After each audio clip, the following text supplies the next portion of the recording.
அஸ்ஸலாமு அலைக்கும். Ragi chapati with onion masala எப்படி பண்ணலாங்கிறது குயிக்காக பார்த்துடலாம். 2 கப் அளவுக்கு ஆட்டா மாவு, 1 1/2 கப் அளவுக்கு ராகி மாவு சேர்த்து, கொஞ்சம் கொஞ்சமாக தண்ணி சேர்த்து, உப்பு சேர்த்து, நார்மலாக நம்ம எப்படி சப்பாத்திக்கு பிசைஞ்சு வைப்போமோ அந்த மாதிரி பிசைஞ்சு வச்சுக்கலாம். அடுத்தது ஆனியன் மசாலாக்கு எண்ணெயில் கடுகு, ஜீரகம், பெருஞ்சீரகம், வெங்காயம், தக்காளி, மஞ்சத்தூள், காஞ்ச மிளகாய் இல்லைன்னா பச்சை மிளகாய் சேர்த்து தண்ணி கொஞ்சம் மூழ்கிற மாதிரி தண்ணி விட்டு அவிச்சு வச்சுருந்த உருளைக்கிழங்க கட்டியும் முட்டியுமாக பிசைஞ்சு அது கூட 2 டேபிள் ஸ்பூன் அளவுக்கு கடலை மாவை கரைச்சி ஊற்றி அதுக்கப்புறம் மேலே மல்லித்தூள் போட்டு நம்ம மூடி வச்சிடலாம். அவ்வளோதான், மசாலா ரெடி.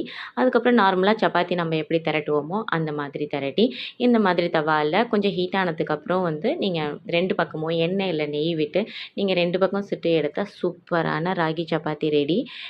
இந்த காம்பினேஷன் நீங்கள் சாப்பிட்டு பாருங்கள், கண்டிப்பாக ரொம்ப ரொம்ப பிடிக்கும். அது மட்டும் இல்லாமல் நீங்கள் இந்த மாதிரி பிரிச்சிங்கன்னா அழகாக லேயராக சாஃப்டாக இருக்கும். நம்ம சேனலை ஃபஸ்ட் டைம் பார்க்க தான் மறக்காம சப்ஸ்கிரைப் பண்ணுங்கள், பிடிச்சிருந்தா லைக் பண்ணுங்கள். தேங்க்ஸ் ஃபார் வாட்சிங்.